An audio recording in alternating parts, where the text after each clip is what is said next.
ఏంటి కరెక్ట్ వచ్చేతండు. రే వంగ లింగ ఇక్కడేం చేస్తున్నారా? గడ్డి పీక్కుంటున్నారా? మీ ఇంటి గుమ్మ మీద దాటలేని అన్నారు కదరా. ఈ రోజున ఈ పొలంలో అడుగు పెట్టాను రా. ఇప్పుడేం చేస్తారా? ఏం చేస్తాం? గడ్డి పీక్కుంటాం. రే వంగ లింగ ఎవరు పెట్టాడు రా మీకు?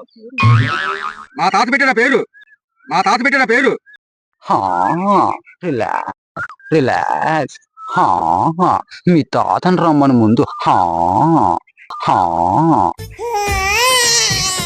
రాడు, రాలేడు. ఎందుకు రాడు మీ తాత? రమ్మని కబడ్డీ ఆడేస్తాను. తాత రావాలని మా తాతగారికి మనం వెళ్ళాలి. అయితే రండి, బండి మీద తీసుకెళ్తాను మీ తాత దగ్గరికి. బండి మీద వెళ్తే మా తాతగారికి వెళ్ళాం. మరి ఇంకెలా వెళ్ళాలి? బండి కింద పడితే అప్పుడు వెళ్తాం పైకి. ఎందుకని? మా తాత పోయి 6 ఏళ్ళు అవుతుంది.